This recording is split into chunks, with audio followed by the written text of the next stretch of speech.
It's On the Sofa with my pussy. It's me, and you know fully well who I am. Hello, welcome to our new podcast. My name is Mitch Johnson. And my name's Trish Bertram. Trish Bertram. I've heard you on the telly. Have you? What on? Oh, everything. Whether it's the Olympics or whether you're announcing World War II or not announcing. You're not that old, but when you were talking about it on Netflix was fantastic. Well, you're very, very kind, but I remember when you were on the telly too, and it's about time you were back on the telly, so why aren't you? Well, that's something we can talk about in this new podcast, because if you don't know, Trish does a lot of voiceovers. I do a lot of voiceovers. We've got done lots of jobs in telly, and we might spill some beans and reveal a few secrets, mightn't we, Trish? What would you say, Mitch, was your biggest... If somebody said to you, and as they have said to you and to me all our lives, I've got a nice voice, I could be a voiceover, what would you say? What's your big top tip? I would say, yes, it's not always the nice voice. It's the ability to take direction, do what the producer wants, and not be precious. Because when you do a voiceover, as you well know, you're probably in the studio for an hour. They probably make you do 60 or 70 takes, make you do it different ways. And if you can not lose your temper and not be precious and actually take direction, you'll be fine. That's a very good point. And I think you and I have moaned to each other. For years. Oh, we've got many stories. I'll tell you many stories. We have, between us, we have encountered many incarnations of Clem Fandango. Yeah. It's very accurate, actually. Toast of London is real. Toast of London is real. The bits I like the most are the bits in the studio, because we know that actually is real, especially when he has to shout out one word. I did it once for the BBC. I did a thing for the lottery where I had to say, tonight on BBC One, the lottery, with a guaranteed £10 million jackpot. And anyway, I went home and they phoned up in a panic about 2 hours later, and they went, oh my God, it's not guaranteed, it's estimated. Can you come back in? I said, well, I can. In fact, I think they sent me a taxi. So this taxi picks me up, takes me to TV Centre. I go in the studio and they say, can you say estimated? I say, okay, estimated. And they went, thank you.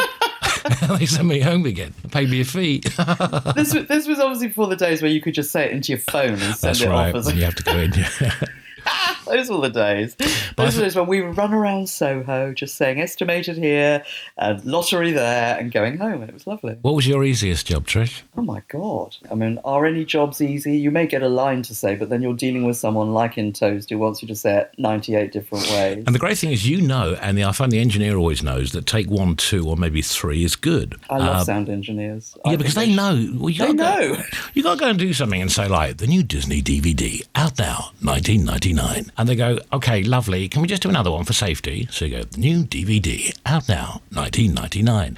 And then there's about 5 people in the room who are all trying to justify their jobs, okay? Yeah. So the producer says, any comments? And we'll think, I better say something to keep my job. So they go, when he says 1999, can you just put the emphasis on the 19 and not the 99? So you do it again, you go, out now, 1999. And they go, any other thoughts? Yes, when he says out now, can you say out, can you emphasize the word now? So you go, Disney DVD, out now, 1999. And anyway, you do this about 100 different permutations. Then you got an hour later, you've got 5 minutes to mix the whole thing. And the engineer says, well, you've only got 5 minutes left. And so I say, or you've probably done this, you go, what about take 1 or take 2? That was quite good, wasn't it? Remember, we're up to take 98. That's right. And the engineer then plays back take 2, the new Disney DVD, out now, 1999. And they go, that's good. Oh, we like that one. We'll use that one. And the engineer winks at me, and we both know we just wasted an hour doing 90 takes when take 2 was fine. I've had that a lot. Yeah, I've had that a lot. It's that other thing that I hate is when you're sitting there and they switch the talkback off and you look through the glass and there are all these people huddled together and they're discussing should it be 19 or 99. Yeah. and you don't know, and it makes you a bit paranoid. You don't know if they're saying, oh, she's crap, can we get another one? Yeah. Wasn't Judi Dench not available? I totally agree. Can we get Joanna Lumley? When you can't hear them through it, almost like you want to learn lip reading, don't you? Yeah. So that's the thing I used to hate about doing anything that was commercial related.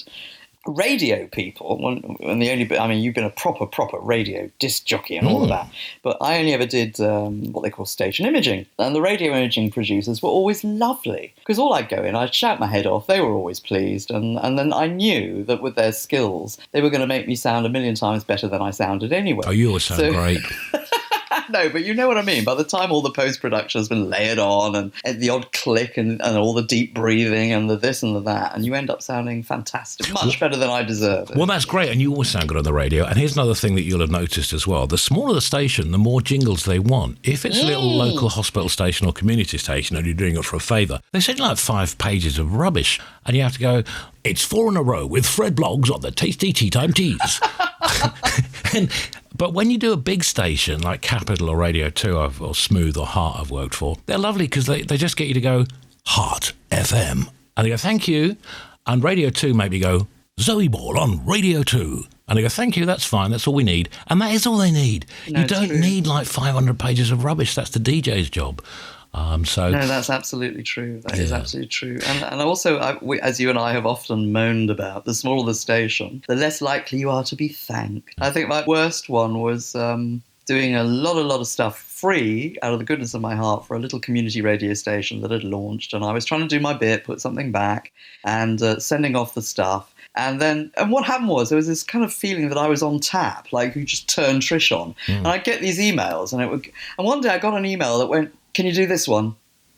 No, dear Trish, how are you today?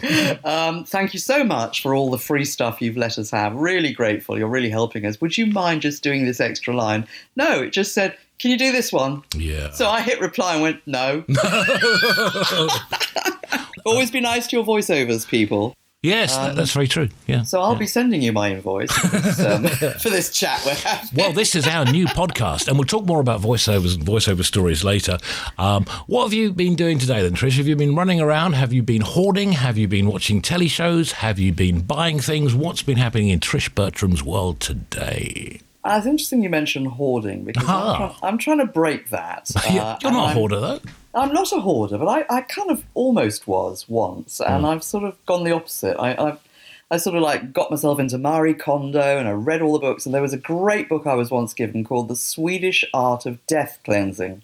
Oh, yeah. Which basically means you look at all your stuff and you imagine that if you were on your deathbed, how are you going to feel knowing that somebody, like family or friends or neighbour or someone, is going to have to come in and deal with all your stuff? Good point. So this is what the Swedes do. They prepare for their deaths by getting rid of all their things, maybe 2, 3, 4, 5, 10 years earlier. So they have to anticipate when they think they're going to die.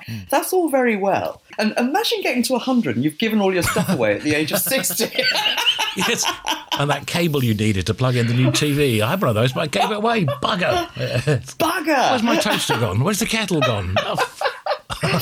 So no, I actually did today. A lovely local friend here offered to go to the dump and said, "I've got anything you want to get rid of?" And I went, "Yes," because I've always got stuff I want to get rid of. When you were in Spain, did you think about all the stuff you had back in England? No, and here's the thing. I was in Spain for a year and a half looking after my mum, but I had with me my MacBook, which is kind of essential for working, a microphone for working, a pair of shorts and a phone. And you know what? I was really happy. I didn't need all the things that you have lying around the house, like you said, sun loungers and boxes of DVDs and old guitars and bits of sound equipment. You don't need much in the world. As I say, a pair of shorts, a MacBook, and I was happy. And a phone. And a phone. You probably don't even need a phone. No, because in Spain you actually talk to people, actually talk to them normally. You go to the bar and actually chat to people. So it's absolutely, and that's how I feel. If ever I go off on a holiday or go visiting, I don't miss anything Less I own. is more, Trish. Let's just turn that on. That's very good. Yes, thank you. Very good, very strong. Very good, very good. Talent oozes out of every pore. Well, now we have to do something with it, my darling. So look, this is our first episode of our Super Duper podcast. I hope you'll join us on our next one. Not you, I mean you as well, Trish, but I was talking to our imaginary listener.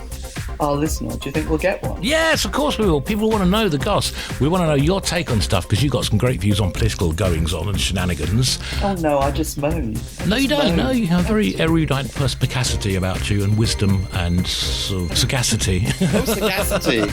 Sagacity, that sounds like an audio app. It does, doesn't it? Have you got sagacity? Sound wise with sagacity. Out now, 1999. There we go. Very good. Can we just do another take, please? Just to record. Mitch, Clem Fandango here. Oh, God, don't remind me. All right, darling. Well, let's speak next week, all right? All right, then. Lovely to chat, as ever. And let's say goodbye to our listener. Bye, listener. Bye.